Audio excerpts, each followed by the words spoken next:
Olá amigos, sejam bem-vindos a mais um vídeo do meu canal. Eu sou o Lucas Knaip e vamos falar sobre um dos piores artigos que eu li sobre Fórmula 1 em muito tempo. Tem um jornalista que trabalha na Globo, ele gosta de deixar isso explícito, que comenta sobre automobilismo, né? Pelo menos tenta, né? E assim, ele foi lá e fez um top 10 de melhores pilotos da história da Fórmula 1.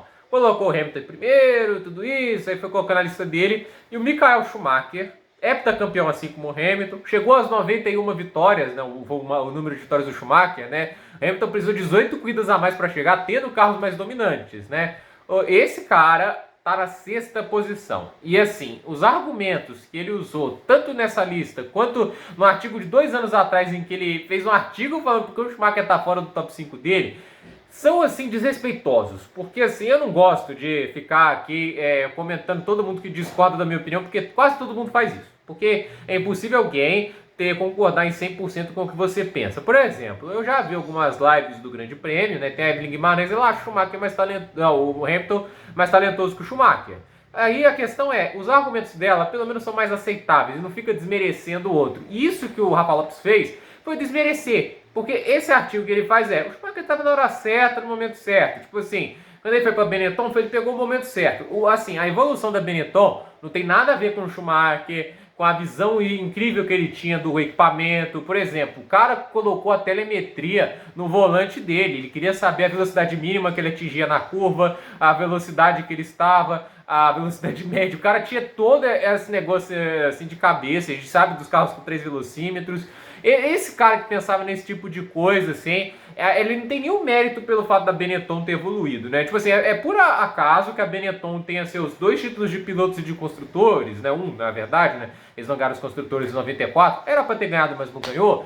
E a questão é pura coincidência que eles tiveram os seus títulos na era Schumacher e fora disso, raramente ganhavam corridas. É pura coincidência, né? E também é pura coincidência que a Ferrari, que estava desde 79, desde o George Scheckter, que muita gente nem deve saber que existia um piloto sul-africano que foi campeão em 79, né? Assim, desde ele que a Ferrari não era campeã, é pura coincidência que o Schumacher vai pra lá, pega um carro de 96, que era uma baita uma banheira vermelha, né? E assim, do nada a equipe vira aquela força descomunal. E é pura coincidência também que depois que o Schumacher sai, a Ferrari raramente monta um carro, não montou mais um carro dominante e raramente teve o melhor carro nas mãos. A gente pode argumentar qual ano, né? 2007 não é, porque a McLaren era melhor. 2008 talvez, mas era muito compatível com a McLaren. Dali pra frente, de uma vez, o melhor carro. Talvez, aí eu acho até forçar a barra, o carro de 2018, mas é talvez. Mas a questão é pura coincidência. É literalmente isso, ele estava no lugar certo na hora certa. É basicamente isso, né? E, cara, também é meio que falar que era só ele estar no melhor carro que ele fazia os resultados, sendo que isso é uma mentira gigantesca. A Ferrari, para virar o carro campeão, o esforço que o Schumacher teve, ele testou o carro de manhã, de tarde, de noite, tinha imagens dele em Maranello testando o carro de noite. A coisa assim, a dedicação, o esforço dele para fazer o carro ficar melhor é algo incrível, é algo assim que poucos pilotos na Fórmula 1 teriam assim, para a capacidade de fazer igual. Ele, assim, me trouxe um corpo técnico incrível. O Rory Byrne, que ele cita no vídeo lá, no artigo, né, que ele estava no momento que esse cara estava lá. Não, ele trouxe esse cara da Benetton para a Ferrari. Ele liderou um projeto. Sem o Schumacher, a Ferrari dos anos 2000, que dominou a Fórmula 1, não era possível.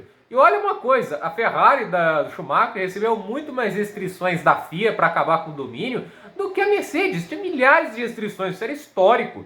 Então, assim, é uma coisa que ele desmerece muito o que o Schumacher foi capaz de fazer. Parece que o cara era só, não, eu tô no melhor carro e eu faço assim, pronto, né? Quando não tá no melhor carro não presta, porque isso também tem que estar, o contexto também que o cara tava nos carros. Por exemplo, a Ferrari de 2003, ela não era o melhor carro disparado, não. Isso se era o melhor carro, porque a McLaren foi o melhor carro no início da temporada, a Williams chegou a ser o melhor carro durante boa parte da temporada, e assim, o Schumacher teve 2 vitórias incríveis para ser campeão. Uma delas na Itália, que a Williams era a favorita com a velocidade reta que tinha, e no Grande Prêmio dos Estados Unidos saindo de 7º para primeiro, principalmente em pista molhada, ele deu um show passando todo mundo. Então assim, cara, tirar muito mérito do piloto em várias conquistas. O Hamilton, assim, quando ele teve uma rivalidade aí com a Mercedes, ele soou muito e às vezes perdeu. Em 2016, perdeu para o Rosberg. Este ano passado, perdeu para o Verstappen. Então, assim, isso tem que entrar sobre o contexto. E uma coisa assim que a gente tem que entender. O Hamilton em carros não dominantes, qual é a carreira dele, né? Ele tem o título de 2008 com a McLaren, ele quase perdeu por um erro bobo, né? Na hora lá de levar essa ultrapassagem da BMW que estava mais rápida, ele acabou espalhando e o Vettel passou ele. Ele deu sorte que a chuva apertou no finalzinho e o Glock não conseguiu se sustentar na pista.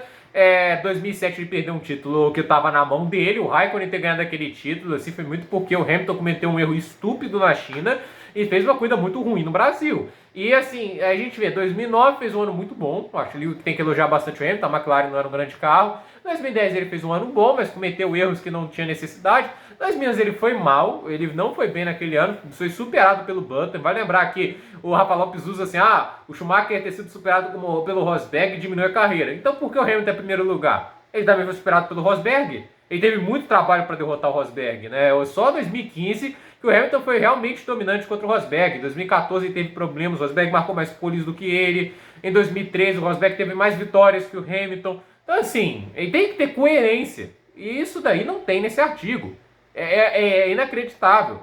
E a questão no artigo de 2019 ele fala que o reabastecimento ajudou o Schumacher, né? Que é um contexto diferente, por isso tem que ser levado em conta de maneira negativa. Basicamente isso. Qual a diferença de contexto para o reabastecimento para os carros que fazem uma corrida com um tanque de combustível? Porque se a gente for lembrar, em 92 não tinha reabastecimento. O Schumacher terminou a temporada com a Benetton inferior à McLaren à frente do Senna.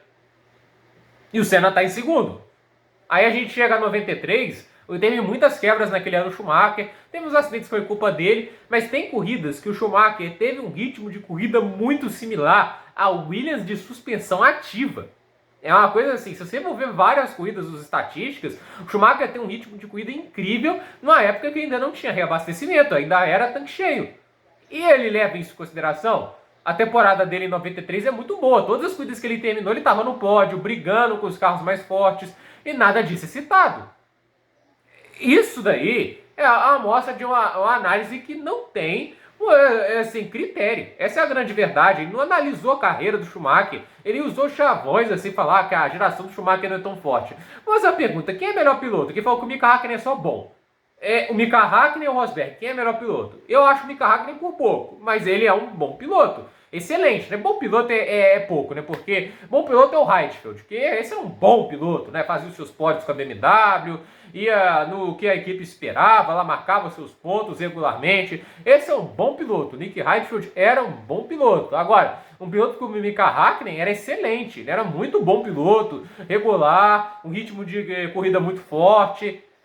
Tratar o cara assim, só como se fosse um bom piloto, né? E a gente tem que lembrar os contextos que as derrotas de títulos do Schumacher. Em 96 para o Rio, ele nem brigou por aquele título porque não tinha condição. Ele marcou 59 pontos, se não me engano, naquele campeonato, e o Irvine, que brigou com o Hakkinen em 99, marcou 11. Eu acho que 11 ou 19, uma coisa assim, marcou muito poucos pontos o Irvine. Aí a gente pega também 97, né? O Schumacher também assim, ficou em segundo no campeonato, foi desclassificado por causa do que aconteceu com o Villeneuve, né? Mas o Irvine também não ganhou naquele ano, ficou muito para trás. O Schumacher tirou leite de pedra para brigar pelo título em 97, né? Uma diferença bem gritante de carro. Em 98, ele brigou com o Hakkinen, também tendo um carro inferior, só ele teve vitórias pela Ferrari aquele ano. Em 99, aí sim a Ferrari teve um bom carro, né? E assim, poderia aproveitar a bagunça como a McLaren foi, mas ele quebrou a perna. Então assim, você vai contar a título de 99 que o Schumacher perdeu 6 corridas pelo acidente em Silverstone como uma derrota do Schumacher que vai colocar ele mais para baixo? Tem que ter coerência, entende? Eles não fazem análises corretas sobre esse período, né?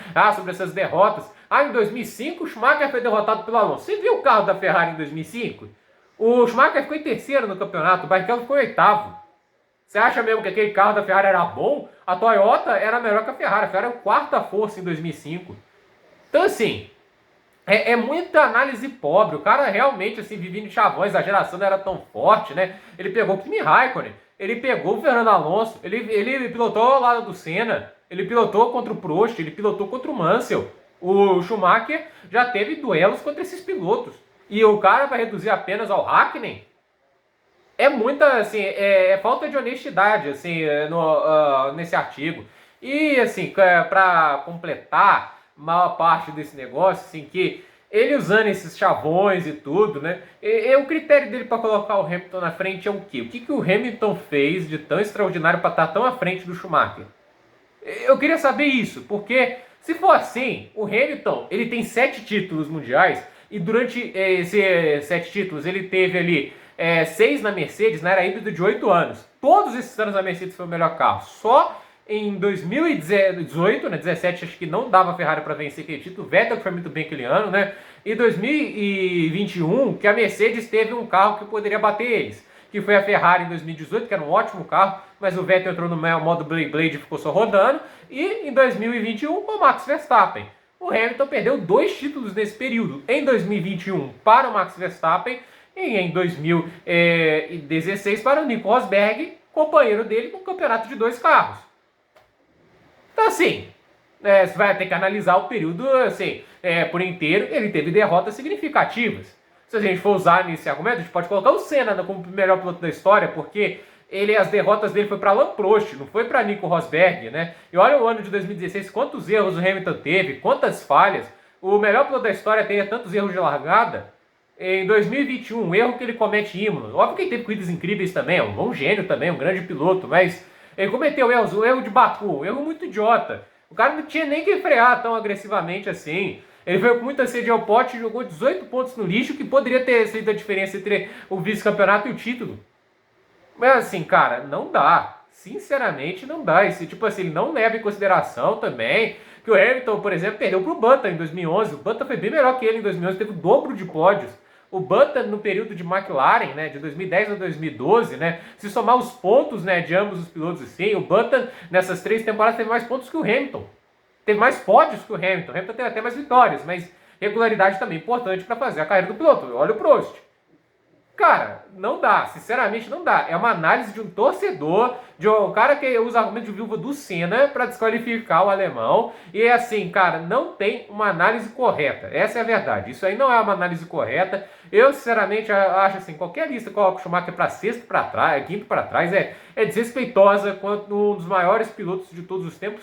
Se não o melhor piloto de todos os tempos, né? O Schumacher, ele mudou a história da Fórmula 1 em questões de preparamento físico, né? O cara conseguia aguentar uma corrida toda, assim, assim, ritmo de classificação. Tinha imagem histórica no pódio, o Irvine e o Hakkinen exaustos, ele inteiraço no pódio, né? Porque na umidade, todo mundo desgastando, ele tava lá super bem. Era uma máquina. O Michael Schumacher teve, assim, na minha opinião, mais uma vez, a carreira dele desrespeitada. E esse cara que faz esse tipo de argumento, esse tipo de lista, está fazendo artigos pro maior portal esportivo do Brasil.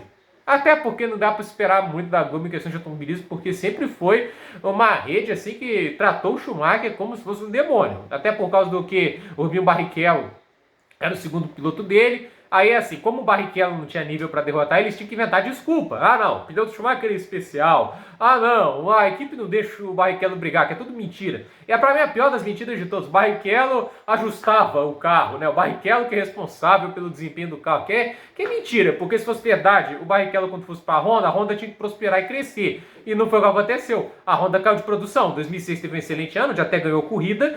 Em 2007 o carro foi piorando, marcou pouquíssimos pontos. Em 2008 só teve um pódio, né? Que foi com o Barrichello em Silverstone, numa condição de chuva, onde ele acertou bem a estratégia, foi muito bem. Mas tirando isso, foi um ano tenebroso, né? Então, assim, não tem nada disso. Eu acho que é muito. A Globo foi extremamente desrespeitosa à carreira do Michael Schumacher e continua sendo. Mas não é de se esperar muita coisa, né? Sinceramente. Mas é assim, do jornalista que trabalha na Globo, é isso que eu espero mesmo, né? Quem vê os tweets dele, né? Quem não foi bloqueado ainda, eu já fui, né? Eu já tenho essa dádiva, né? Mas quem vê os tweets dele sabe, né? Não é um jornalista sério, não. Parece sim presidente de fã-clube do Hamilton. É impressionante. Ele comparou a vitória lá dos três pneus do Hamilton ao milagre da sexta marcha do Ayrton Senna. O Ayrton Senna ter ganhado uma corrida com o câmbio travado, né? Que ele estava perdendo marchas a 20 voltas, né? 28 voltas perdendo marchas, né?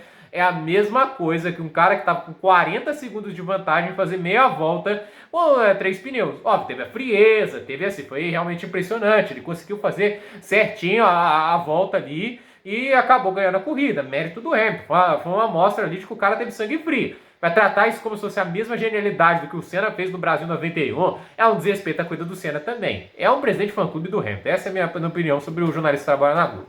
Gente, para esse vídeo é isso. Nos comentários, deixe seu like, se inscreva no canal, compartilhe esse vídeo e até o próximo vídeo.